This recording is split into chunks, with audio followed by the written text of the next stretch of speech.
a founding member of the Remote First Institute. And so my first question is, can you talk a little bit about what the Remote First Institute does? Sure. So the Institute is really charged to bring the experts of the world around remote work together for educational purposes, for reasons to make sure that we are promoting, advocating for, and educating businesses and groups about remote work. There is a constant desire by the status quo to put out information or to make it sound like, people want to be back in the office, or they don't want remote work, or it's bad for you. And I think we're trying to be the reasonable sounding board to, here's the facts, here's what we know, here's actual studies and things we see, to allow businesses and employees to make up their own minds. Okay, great. And how big is Remote First Institute? And you're all remote, right? Is my understanding? Yeah, we're all 100% remote around the world. Certainly the founding group, the core group, is maybe 20 or 30 people. Then there's thousands and thousands of members around the world that are a part of the association. Okay, great. And can you talk a little bit about what does the Remote First Institute value? Sure. So obviously being remote, having that work flexibility is super important. And that can be a lot of things for a lot of people. That might be just that I can work from home, or that could be that I can work wherever I want to work in the world. And all of that's a little bit different based on your job and your employer and, what country you're in and all of that. But we are really advocating, our values are for allowing people that flexibility of remote work, and also that in turn allows for more diversity and inclusivity by allowing more people to be able to participate in the workforce, especially those that maybe can't go to an office or can't be in that kind of setting for whatever reason. Mm-hmm. And can you talk about why you decided to create a remote work compensation policy? Sure. Like you mean like in companies that I ran versus the Institute? I guess both, if this applies to the Institute, but then also, I'd like to hear about your past companies too, if that's all right. Yeah, I think that's probably more relevant, because I think with the Institute, it's more of a volunteer pushing for advocacy for remote work. Sort of the compensation policy is like super complex, and probably one of the things that trips people up the most. Because how do you compensate when people might live in very different standards of living, and costs are very different? I mean, do you pay someone the same if they live in LA versus living in like Bangkok, right? Or if they live in Mumbai versus living in London? Like, how do you deal with that, right? And so it gets to be very complex. So I was lucky with my company, People G2, that I had until 2021. Everyone was United States based. And so our variance was smaller, but there was still variance to deal with. There was still a difference in, do we pay everyone the same? So for some jobs, we said it's the same no matter where they live.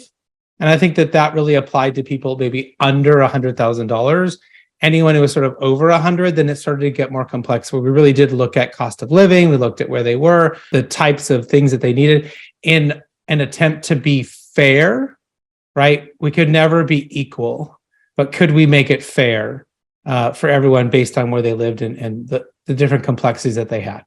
So what made you decide that 100,000 was where the differences might start? Yeah, we just sort of thought that, that was about the point where you started to see it. Is it leadership? Is it management? Is it sales? Is it, it's people with more complex types of packages. For us, that was about the tipping point. It wasn't always perfect. That wasn't like a hard line. So if you were making 90, you might have still been in the conversation if it made sense for us to look at it that way.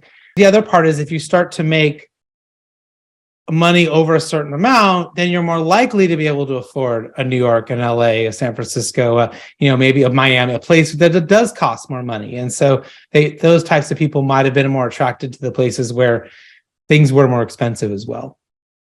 That's interesting. Okay. And can you explain a little more what this company was again? I missed the name. Yeah, so it's People G2. They were purchased by AccuSource HR at the end of 2021, but it was a background check and employment screening company. So I had about 45 people that reported to me directly. We also had about 4,500 independent contractors, all 100% remote. So we had people all around the country, we had to manage and deal with all these different complexities, and I think in every state. So. Mm-hmm. And so it sounds like the remote work compensation strategy you chose was a hybrid. It's not just location based, but it depended on the role then. Yeah. Okay. And what kind of considerations did you take while you were developing this strategy? Well, we certainly talked to our staff. We talked to their managers. We looked at were there areas where we felt like we couldn't get talent or retain talent because that was at an issue, right?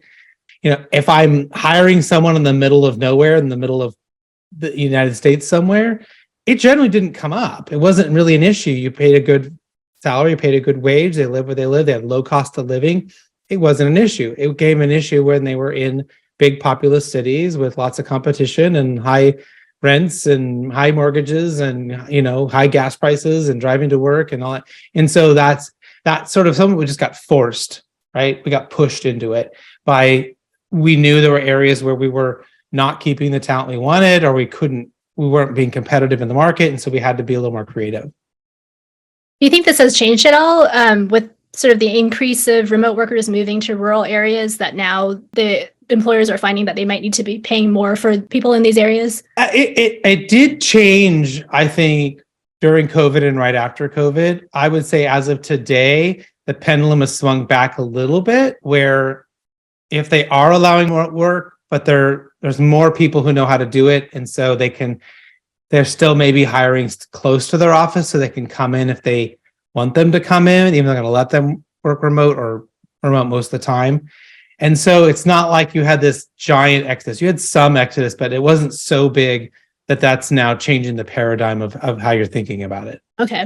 So it might have affected it a little bit, but not so much, is what you're saying. Okay. Yeah. And so thinking back to your company, what went well during the implementation of your policy, and was there anything that needed to be improved? So I would say originally we thought about it as a one policy, and then we realized that just didn't work. We had to break it down into, there was again salary, there was location differences, there was and then also positions. So we knew it just made it easier to just pay everyone the same thing across the board for a certain position. And that might be a little less fair for someone in LA, and a little more fair and a little more, a little better for someone else who's not in a high cost living area. But that just made it simple, and that made it, the employees preferred it that way. And we got a lot of feedback, right? That they didn't want to have it be 50,000 for this person and the same person in LA is getting 55 or something. Like if that was their salary, they would just rather have been the same, to eliminate it just gets to be too hard for managers to be having those conversations. Like, well, why do they get 55 in LA and they get 56 in San Francisco? That just got to be way too complex. So trying to keep it as simple as possible, and then leaving the complexity just for the few positions where it made sense. In terms of, I guess, context, how set were your salaries when you rolled this out? Was the company already quite large when you decided to formally roll out this policy? When we started in 2009, I would say that there was never a date where we're announcing the policy. It was well, let's try to figure it out. And it was always evolving and changing over time, where we would sort of work on it and update it and make it more fair and a little bit better and get more feedback. And so I never feel like there was a moment where HR sent out this is the policy email. It was more here's what we do. And we communicated it. We were transparent about it. And then we evolved it over time as we needed, as we realized, that wasn't going to quite work in that situation. And that's not quite right. And we just kind of figured out as we went along. What were some of the situations where it wasn't quite right, or you decided that you needed to change it a little bit? Yeah, certainly the ones we mentioned about, there was get complexities over a certain salary, remove complexities or remove variance at lower salaries to keep generally people happy and feeling like they're equal to their peers. We did see a few little issues where, even though the cost of living was very low, that maybe there was high demand for our services in a particular market, and there was just really low availability to talent. And so we maybe had to be a little more aggressive in an area that we didn't expect, right? Where demand was high, but talent was low, and it wasn't in a populous area.